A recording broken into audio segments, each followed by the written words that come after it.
Normal po ba na isang maestrado tatawagin ng isang masasabi nating interesadong party at sasabihin niya kung anong gagawin niya sa kanyang hinihingi niyang relief sa korte? Ginagawa ho ba yan ng mga ordinary judges o justices? Congressman Eugene Rivera, you are recognized, please. Thank you, Mr. Chairman. Good morning, Secretary. Good morning, Your Honor. Yes, this will be simple. Is this the practice that if you request transfer of cases, you do it only by letters and not by petition? Well, actually, after I assumed the office of the Secretary, I think this is only the second time that I request transfer by letter. So you do not do it by petition, Mr. Secretary? Usually, Your Honor, it is by petition by our prosecutors, but I believe that this is an urgent matter to be resolved immediately by the Supreme Court, considering the siege of Marawi. So that's what I did, and luckily the Supreme Court found nothing about it and in fact acted on it. That's why the case was assigned as administrative matter 17-06-0C, thus Supreme Court. Is this right? That's right, Your Honor. Mr. Secretary, you have mentioned that you have written the Supreme Court 5 letters. Is that true? That's correct, Your Honor. To whom did you address the letters? All of these letters, Your Honor, are addressed to the Chief Justice, Maria Lourdes Sereno of the Supreme Court. Would you remember the dates of those letters? Yes, Your Honor. The first one is on May 29, 2017.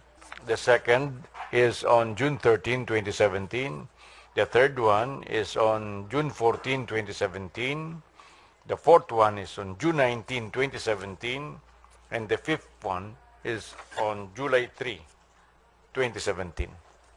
All reiterating my request, Your Honor. Did the Supreme Court Chief Justice reply to your letters?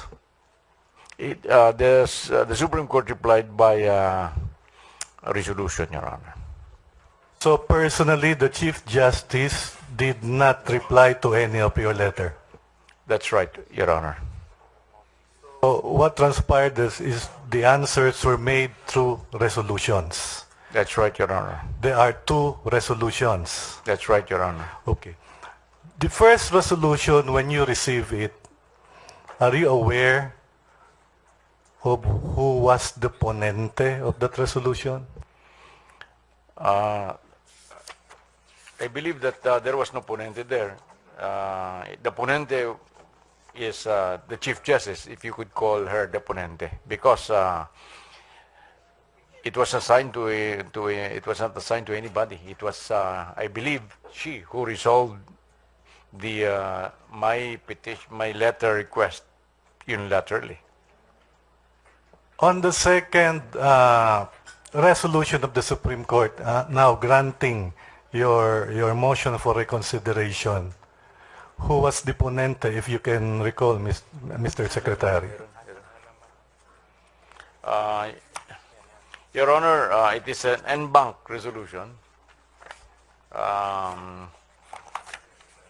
signed by all justices, including the Chief Justice. So you are not aware who was the one who wrote the resolution, Mr. Secretary? Because there are always an assigned writer in every resolution or decisions made by the Supreme Court. It is not always like that, Your Honor.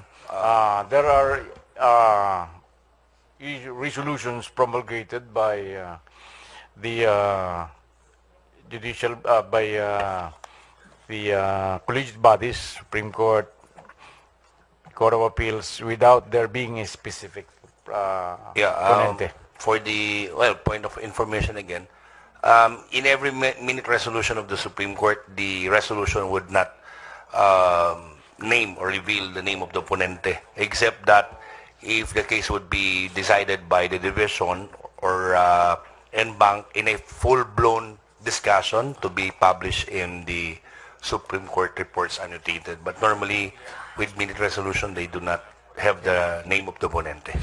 In those cases, we call that per curiam resolution. There is no specific member of the court who is named to wrote it. But on the first resolution, you stated a while ago it was the Chief Justice who wrote the first resolution. Because there is neither a per curiam resolution or a en banc resolution with a ponente. Because the notice was only given to be signed by the clerk of court of the Supreme Court. Unlike the second resolution where all of them signed, they have their signatures therein. Thank you for that answer, Mr. Secretary. Mr. Secretary, how did the Chief Justice invite you for a meeting? How did she invite you for a meeting? I think it was coursed through my head executive assistant by a staff from the Supreme Court. I'm not exactly, and then I was informed of the request of the Chief Justice. I did not anymore inquire the specific manner by which the invitation was extended. It was not through a letter. No, Your Honor. So it was only a verbal communication coming from the Chief Justice through probably her staff, and then of course through your staff, Mr. That's right. Secretary. That's right, Your Honor.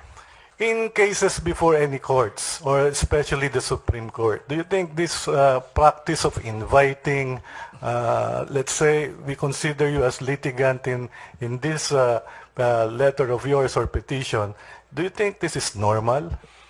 I think there's nothing, it might be not normal, but I don't see anything wrong about it.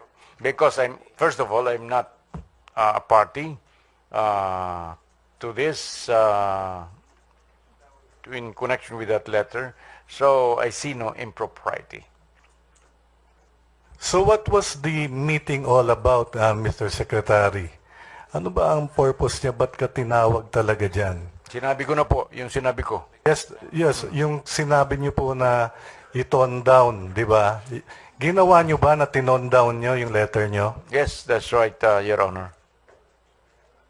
That's why you will see in my June 19 letter, wala na yung parang di ko na sinabi dun yung danger to the life and security.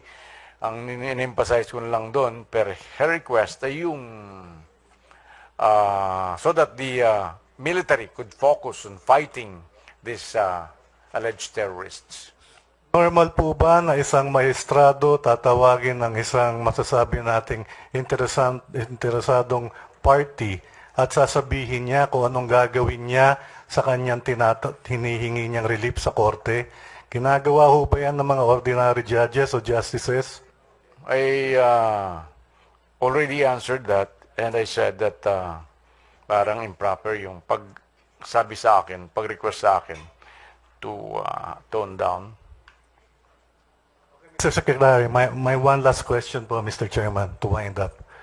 We're speaking here of 50-day delay or 52-day delay, whatever is your computation. Do you think in this case that 50 days or 52 days as a Secretary of Justice who has always asked to render legal opinion, so your opinion would always have weight, Mr. Secretary. Do you think in this kind of case 52 days is a delay? Actually, Your Honor, I just would like to testify on my own knowledge, and but if you wanted to my opinion, although it would not matter, I could give you my opinion. Because yes, please, Mr. Secretary. I believe that there was a long delay because lives were at stake. As a matter of fact, may nangyari during that time na ambush, and one of the bomb makers was caught in the very barangay where our city prosecutor of Cagayan de Oro was residing. And this Maute group are fond of springing their comrades in arms. So this could have happened, but fortunately, and hindi nga nangyari.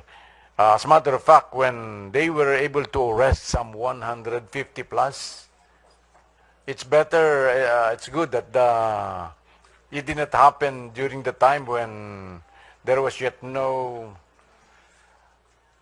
order or resolution of the Supreme Court to transfer it to Taguig. Otherwise, there will be no place where they are going to be placed inside the camp in Cagayan de Oro. Thank you, Mr. Secretary. Thank you, Mr. Chairman.